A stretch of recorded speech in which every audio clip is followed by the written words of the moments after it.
जी, अस्सलाम वालेकुम। I am doctor Mohammad Usman. तो उम्मीद है आप सबका रमज़ान खैर आफियत से गुज़र रहा होगा। तो आज का जो टॉपिक है तो वो ये है कि पहले जो हॉस्टलाइट है वो इससे ज़्यादा वैसे रिलेट कर सकते हैं। जब हम हॉस्टलाइट होते हैं तो अफ्तारी के टाइम तो खजूर लेते हैं, पानी लेते हैं और उसके साथ ही फिर कमरे के अंदर एक अंधेरा सा हो जाता है। वो जो अंधेरा होता है वो धुएँ का होता है।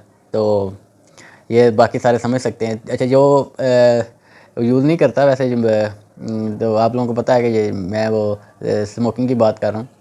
तो जो स्मोक नहीं करते तो वो तो बड़े परेशान हो जाते हैं। मुझे अभी भी याद है अभी जो हमारी 2-3 अफ्तारियाँ गुजरी हैं वो बड़ी मतलब कि अच्छे एनवायरनमेंट में गुजरी हैं। तो मैं तो वो मुझे जो पुरानी थोड़ी सी टाइम था वो याद आया।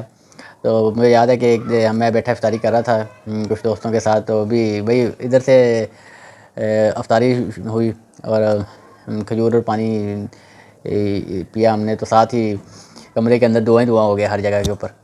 तो ये पता नहीं कितनी मुश्किल से कंट्रोल रखा जाता है ये जो रोज़े के दौरान है इसके ऊपर। तो अभी तो ऐसे भी काफ़ी जो स्टूडेंट्स हैं तो शिफ्ट हो गए हैं सिगरेट से और इसकी ये वेलो वाली साइड पे तो निकोटिन पाउचेस जो हैं उस वाली साइड पे शिफ्ट हो गए हैं।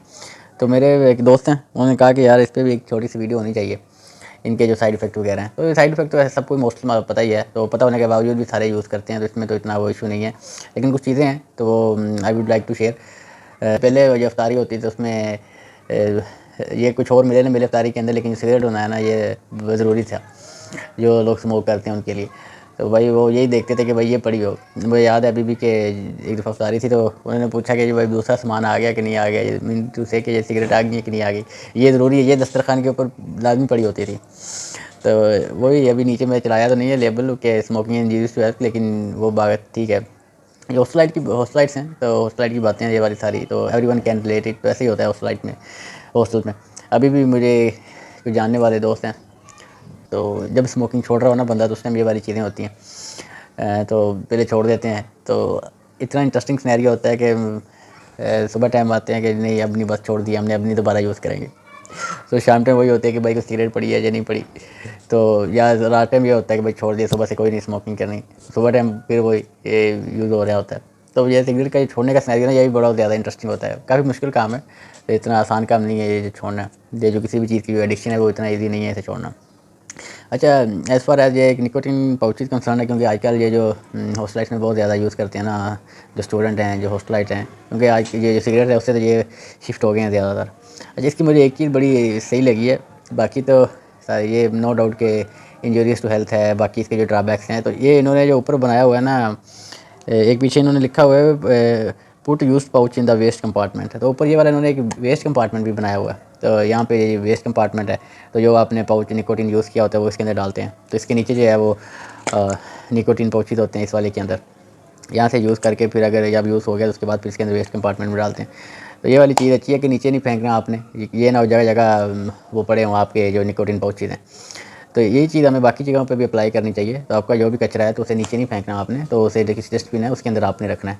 तो ये वाली चीज़ एक सही है। बाकी इसकी मैं आपको बताता हूँ कि जो लोग हैं वो निकोटिन पाउचेज़ क्यों यूज़ करते हैं। एक रिसर्च ऐसा जिस पे इतनी ज़्यादा नहीं है, क्योंकि ये अभी रिसेंटली जो निकोटिन पाउचेज़ है ना इनका जो यूजेज है वो ज़्यादा हुआ है। पहले इतना ज़्यादा लोग इनसे यूज़ नहीं करते थे, पहले तो सिगरेट ज़्यादा चलती थी। अभी तो सिगरेट की प्राइसेस इतनी हो गई हैं, लोग वैसे शिफ्ट हो जाना थे इसके ऊपर। अच्छा, उसके सबसे ज़्यादा पीपल ये क्यों इन्हें बाय करते हैं, तो उसका ये है कि पीछे कॉन्सेप्ट होता है कि लेफ्ट हार्मफुल देन सिगरेट। तो 42% जो लोग हैं ना उनका ये कॉन्सेप्ट होता है कि ये जो सिगरेट है ना थोड़ा कम हार्मफुल हैं, तो इसलिए वो इसे यूज़ करते हैं। बाकी जो है कि 29% जो लोग हैं वो ये समझते हैं कि ये जो निकोटिन पाउचेज़ हैं ये हमारे जो स्मोकिंग है उसे क्विट करने में हमारी हेल्प करेंगे।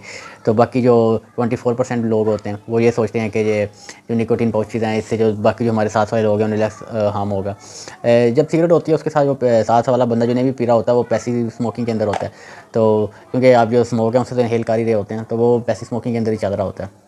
वो भी एक तरह का क्या, वो भी आपके लंग्स को डैमेज कर रहा होता है। उसमें तो मोस्टली सच्ची तो ये कहते हैं जो passive smoking is more dangerous than the active smoking. तो क्योंकि एक्टिव स्मोकर जो है वो तो उसे फ़िल्टर लगा हुआ है उसके थ्रू इनहेल कर रहा होता है, जो पैसिव स्मोकर है वो तो डायरेक्ट ही जो धुआं आ रहा है उसे इनहेल कर ही जा रहा है। तो वो तो फ्री में स्मोकिंग कर रहा होता है। बाकी इसका ये है कि जो 22% जो लोग होते हैं वो ये समझ रहे होते हैं कि ये जो निकोटिन पाउचेज़ हैं या ये निकोटिन यूज़ करते हैं सिगरेट हो गए, ये स्ट्रेस के अंदर है, जो स्ट्रेस फैक्टर है उसे कम करने में हेल्प करते हैं। तो बाकी 21% जो लोग हैं वो ये समझते हैं कि जो स्मोकिंग की क्रेविंग है उसके लिए हमारा जो हेल्पफुल होगी ये जो निकोटिन पाउचेज़ हैं। बाकी जी 19% help cut back on smoking. बाकी 15% जो लोग हैं वो ये समझते हैं कि जी जहाँ पे सिगरेट को हम यूज़ नहीं कर सकते वहाँ पे हम निकोटिन पाउचेज़ को यूज़ कर सकते हैं। इसके अंदर तो ये है कि सिगरेट का धुआं होता है, एक स्मेल भी आती है, निकोटिन पाउचेज़ का ना धुआं है ना स्मेल आती है, तो आप आराम से रख लेते हैं। आजकल तो बड़ा वीआईपी सीन था पहले, तो आज भी है, आजकल भी है, तो निकोटिन पाउचेज़ रखते हैं लोग, तो ऊपर ही साथ मास्क पहन लो तो पता भी नहीं चलता कि निकोटिन यूज़ कर रहे हैं या नहीं कर रहे। तो ये वाली तो चीज़ें थी कि why people want to buy nicotine pouches, तो लोग इसलिए प्रेफर करते हैं कि निकोटिन पाउचेज़ को यूज़ करने के लिए। बाकी इसके काफ़ी ज़्यादा फ्लेवर भी आते हैं, मुझे इतना सच आइडिया नहीं है, लेकिन जो 3-4 मोस्ट चल रहे होते हैं वो फ्रूट के अंदर कोई फ्लेवर है, कोई मिंट के अंदर फ्लेवर है, तम्बाकू है, कोई अरोमा है, तो इस तरह के काफ़ी और भी फ्लेवर होते हैं। अच्छा, इसके अगर साइड इफ़ेक्ट की देखा जाए ना तो उसके अंदर नोज़िया भी होता है, वॉमिटिंग भी है, जो डायरिया वो हो सकता है, स्वेटिंग ज़्यादा हो सकती है। बाकी निकोटिन एडिक्शन हो जाती है, केमिकल इम्बैलेंस हो जाता है बॉडी के अंदर, स्लीप प्रॉब्लम हो जाते हैं, जो हार्ट रेट है उसे इंक्रीज़ कर देती हैं। जो गम्स होते हैं उसके अंदर अल्सर हो सकता है, माउथ के अंदर बैड टेस्ट हो सकता है। तो ये बहुत सारे जो फैक्टर हैं, इंटेस्टाइनल मोटिलिटी को इंक्रीज़ कर देता है, स्लीप डिस्टर्बेंस क्रिएट कर देता है। तो बहुत सारे फैक्टर हैं जो इंक्लूडेड होते हैं इसके अंदर। ये तो इनके वो हैं जो साइड इफ़ेक्ट हैं इनके। तो इसके अंदर और भी हैं, अगर आप यूज़ नहीं करते तो आपको ये निकोटिन की क्रेविंग होती है, सर में दर्द होना शुरू हो जाता है। तो ये और भी काफ़ी ज़्यादा सिम्टम, डिप्रेशन हो जाता है, रेस्टलेसनेस फ़ील होती है, एंग्जायटी फ़ील होती है, तो इरिटेबिलिटी भी फ़ील होती है, डिफ़िकल्ट कंसंट्रेशन फ़ील होती है। अच्छा, यहाँ पे ये जो मैं कह रहा हूँ कि डिफ़िकल्टी इन कंसंट्रेशन के साथ एक और चीज़ भी है जो मैंने पर्सनली भी नोटिस की है, आज है वो लेकिन थोड़े टाइम के लिए। वो ये है कि जो लोग ये निकोटिन यूज़ करते हैं कुछ टाइम के लिए उनका जो माइंड है ना वो काफ़ी ज़्यादा एक्टिव हो जाता है। एक्टिव ऐसे है कि कुछ टाइम के लिए तो वो बहुत ज़्यादा एक्टिव स्टिमुलेशन क्रिएट करता है आपका जो सीएनएस है, सेंट्रल नर्वस सिस्टम, तो उसके थ्रू बहुत ज़्यादा एक्टिव स्टिमुलेशन होती है, लेकिन वो होता है बहुत माइनर टाइम के लिए, फॉर फ्यू मिनट्स होता है, मैक्सिमम 20 to 30 मिनट के लिए कि बंदा ज़्यादा एक्टिव हो जाता है। उसके बाद तो फिर वही डिप्रेशन के अंदर चला जाता है। एक याद आ गई बात, एक जानने वाले थे, तो हम कहीं से चल के पैदल आ रहे थे, थोड़ा फासला था, तो उन्होंने कहा कि यार रुक मैं ज़रा ना निकोटिन रख लूँ, तो ये जो फासला है ना मुझे पता भी नहीं चलेगा कब कवर हो गया। तो ये वाले फैक्टर्स हैं, क्योंकि ये वाली चीज़ें होती हैं कि उसके बाद पता नहीं चलता, इंसान को एक अलग ही दुनिया में चल रहा होता है ना, कि जितना मर्जी काम करता रहे उसे पता नहीं चलता। तो ये वाली चीज़ें भी है। तो क्योंकि अब मेडिकल में हमारी ओटी भी कई दफ़ा काफ़ी ज़्यादा लंबी होती हैं, तो एक और थे, तो उन्होंने मुझे कहा कि यार मैं तो ओटी जब लंबी चल रही हो तो एक निकोटिन रखी, पता नहीं चलता ये जो इतनी लंबी ओटी होती है कब ख़त्म हो जाती है। तो ये वाली चीज़ें तो हैं कि क्योंकि एक वो अलग ही माइंडसेट के अंदर बंदा चला जाता है, उसको पता नहीं चल रहा होता है कि ना इतनी ज़्यादा फटीग फील हो रही होती है ये निकोटिन में। अच्छा, बाकी उसके अलावा बाकी जो इसमें how long nicotine stay in your system. अच्छा, एक और भी इसके अलावा जो चीज़ है वो ये है कि how long nicotine stay in your system, कि आपकी बॉडी के अंदर कितनी देर तक निकोटिन रह सकती है। इसमें जो डिफरेंट आर्टिकल्स हैं उसके अंदर डिफरेंट रिसर्च हैं। तो अगर आप अपना ब्लड देखें तो 10 दिन तक निकोटिन आपके ब्लड के अंदर रह सकती है। अगर आप अपनी जो सलाइवा देखें उसके अंदर 4 दिन तक रह सकती है। यूरिन के अंदर भी 7 से 10 दिन तक होगी अगर आप टेस्ट करवाएंगे। तो जो हेयर फॉलिकल्स हैं 90 डेज़ तक, 90 दिन तक आपके जो बालों के जो फॉलिकल्स हैं उसके अंदर निकोटिन रहती है अगर आप उसे यूज़ करते हैं। तो अगर आप बाद में टेस्ट करवाएंगे तो पता चल जाएगा 90 दिन में के बाद भी कि आप निकोटिन यूज़ करते रहे। अच्छा, इसे अगर विड्रॉल के भी मैंने सिम्टम बता दिए हैं कि एंग्जाइटी होती है, बंदे को रेस्टलेसनेस फील होती है, कंसंट्रेशन नहीं कर पाता, ये तो सारे उसके विड्रॉल के सिम्टम हैं। अच्छा, अगर इसे छोड़ना हो तो क्या बंदा कर सकता है? छोड़ना नो डाउट भाई बड़ा मुश्किल काम है। तो कुछ ऐसे भी मैंने देखे हैं केसेस जिसके अंदर लोग छोड़ देते हैं for a few period of time, तो लेकिन फिर उसके बाद दोबारा शुरू कर देते हैं जब थोड़ी सी एंग्जाइटी होती है, स्ट्रेस होता है, तो वो लोग यूज़ कर देते हैं। हाँ, कोई ऐसे आपके साथ आपके दोस्त हैं वो यूज़ करते हैं, तो एक पीर प्रेशर भी होता है जिसकी वजह से दोबारा फिर लोग स्टार्ट कर देते हैं इसे। छोड़ने का यही है, आपकी कोई हॉबी हो तो कोई अच्छी हॉबी आप अडॉप्ट करें, कोई एक्सरसाइज करें, तो जिसके का ये होगा कि आप उसके अंदर इंगेज रहेंगे।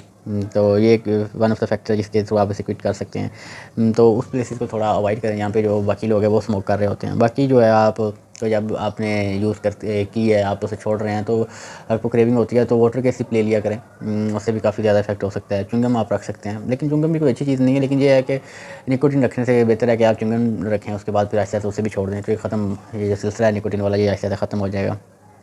अच्छा, बाकी ये वाली एक चीज़ है कि जो लोग यूज़ करते हैं उनके साथ आपने नहीं बैठना तो आप भी शुरू कर देंगे, ये this is one of the main factor. तो मैं I am not denying from it, लेकिन ये है कि मेरा जो पर्सनल एक्सपीरियंस है ना वो इससे थोड़ा चेंज है। तो वो ये नहीं लेकिन जब तक बंदे का अपना इरादा ना हो तो वो बंदा इस चीज़ के अंदर इंगेज नहीं होता या ये अडॉप्ट नहीं करता। तो स्ट्रेस हो सकता है, one of the main factor है। तो लेकिन जो मेरा पर्सनल एक्सपीरियंस है उसके अंदर ये वाला जो पीर प्रेशर है या स्ट्रेस है, ये वाली चीज़ें इंक्लूड नहीं। शायद मेरे दोस्त मुझे ऐसे मिले कि वो ये वाली चीज़ें नहीं करते थे, तो अल्हम्दुलिल्लाह हम सारे सेफ़ रहे। लेकिन ये मेरा जो पर्सनल भी है, मैं कि लोगों से आप मिलते हैं, इंटरेक्शन होता है आपका जानने वाले लोगों के साथ, उसमें कई स्मोकिंग करते हैं कि नहीं करते। तो अगर आप उनके साथ भी बैठे हों, मैं पर्सनली अब काफ़ी टाइम स्पेंड किया है, कई लोग जो स्मोकिंग करते थे, लेकिन मैं खुद मेरे अंदर कभी भी ये वाला सिस्टम ये सीन नहीं हुआ कि जी मैं भी स्मोकिंग स्टार्ट करूँ या मुझे भी ये करनी चाहिए। तो ये आप इंसान के अपने ऊपर भी होता है डिपेंड के वो किस तरह चीज़ों को ले रहा होता है। बाकी no doubt peer pressure one of the main factor है इसके अंदर जो रोल प्ले करता है। अच्छा, उसके बाद आपकी जो डाइटरी बॉडी हैबिट है, उसके थ्रू भी अगर आप निकोटीन लेते हैं तो उन्हें कैसे डिटॉक्सिफाई कर सकते हैं कि भाई ये जल्दी हमारी बॉडी से ख़त्म हो। तो हाँ, ये जो कोई बच्चे जो टेस्ट दे रहे होते हैं या भी जो स्मोकिंग करते हैं या उन्हें किसी भी कोई भी टेस्ट देना होता है जिसके अंदर आपने अपने जो बॉडी सैंपल हैं वो सबमिट करवाने हैं, ब्लड के, यूरिन के, तो उसके अंदर स्मोकिंग के जो इंग्रेडिएंट हैं वो ना आए, तो उसकी वजह से फिर वो स्मोकिंग छोड़ देते हैं। तो डिटॉक्सिफाई करने के लिए ये है कि आप ज़्यादा से ज़्यादा पानी पिएँ, फ्रूट लें, जूसेस लें। और बाकी ये है कि हेल्दी न्यूट्रिएंट फाइबर्स के अंदर डाइट होनी चाहिए। जो सोडा लेते हैं उससे थोड़ा, सोडा मीन टू से कि जो आप कोल्ड ड्रिंक्स लेते हैं उससे थोड़ा अवॉइड करना चाहिए। जो हेल्दी फाइबर डाइट है वो लें और जो एक्सरसाइज है वो करनी चाहिए। तो इससे तो आप अपनी बॉडी को डिटॉक्सिफाई कर सकते हैं। बाकी जिन्होंने एक दफ़ा छोड़ दिया तो वो छोड़ ही रखें तो ज़्यादा बेहतर है। लेकिन मैंने जो केसेस अपनी पर्सनल लाइफ के अंदर एक्सपीरियंस देखे हैं वो यही है कि ये लोग छोड़ते हैं स्मोकिंग, लेकिन उसके बाद फिर दोबारा शुरू कर देते हैं। कुछ टाइम के लिए छोड़ेंगे, सिगरेट से छोड़ देंगे, वो पौध आएगा। लेकिन अगर थोड़ी सी लाइफ के अंदर सिचुएशन टफ होगी तो फिर वो दोबारा या सिगरेट स्टार्ट कर देंगे, निकोटीन पाउच स्टार्ट कर देंगे। अभी तो वैसे सिगरेट इतनी महंगी हो गई है कि वो तो अफोर्डेबल भी नहीं है। ये इसका ये मसला है कि ये एक है भी सस्ती, ये शायद अभी 130 या 150 की है, तो लोग यूज़ करते हैं। तो इसके अंदर ये डोटिंग वाला सिस्टम भी है, बहुत इंटेंसिटी को इसकी जो करता है कि कितनी ज़्यादा इसकी इंटेंसिटी है जो इसके अंदर निकोटीन है। बाकी ये एमजी के अंदर भी नीचे पीछे लिखा हुआ है। अच्छा, पूरा इन्होंने पीछे फेस भी बताया हुआ है किस तरह का आपने यूज़ करनी है। तो it's not about the defaming the brand. तो ये तो किसी भी ब्रांड की हो सकती है, और भी कई ज़्यादा पड़ी होती हैं। मैं इधर देख कर इसका मतलब ये नहीं है कि मेरे इधर ब्रांड रखे हुए हैं। मैं देख रहा था कि शायद किसी और की पड़ी है, कोई और ब्रांड की, तो मैं वो दिखाऊँ आपको। क्योंकि ये तो एक वेलो है, एक वो शेरो वाला भी था, तो एक दिन मैं वो भी देखी थी। तो लेकिन इन शॉर्ट तो ख्याल रखें अपना, अपने बच्चों का, अपनी सेहत का ख्याल रखें, तो जितना हो सके इससे बचें। तो ये रमज़ान के अंदर अच्छा वैसे ये है कि वो जो शुरू में स्टार्टिंग में बात बताई थी कि जी पहले जो इधर से खजूर और पानी का गिलास लिया, साथ ही कमरे में अंधेरा हो जाता था, धुआं फैल जाता था, तो वो वाला काम अब ख़त्म हो गया इसकी वजह से। क्योंकि अभी तो जो बच्चे हैं वो ये वाली चीज़ें यूज़ करने लग गए हैं, तभी तो वो वाला सीन होता ही नहीं होगा। तो ये कोई अच्छी चीज़ नहीं है, लेकिन फिर भी लोग यूज़ करते हैं। तो कोशिश करें ऐसे टू मिनिमाइज़ इट। तो जितना आप कम से कम यूज़ कर सकते हैं, फिर ऐसा ऐसा आप ऐसे कट डाउन भी कर देंगे। उसकी जगह आप हेल्दी चीज़ें लें, कोई फ्रूट ले लें, कोई जूसेस ले लें, कोई और चीज़ ले लें, जैसे आपको बताया to have a sip of water. तो इससे तो आप काफ़ी हद तक इसे मिनिमाइज़ कर सकते हैं, कम कर सकते हैं। तो इसी के साथ रमज़ान है, रोज़े रखें, अल्लाह ताला से भरपूर दुआएँ करें। तो ख्याल रखें अपना, अपने बच्चों का दुआ में याद रखें। अल्लाह ने के मान फ़ी अमान अल्लाह।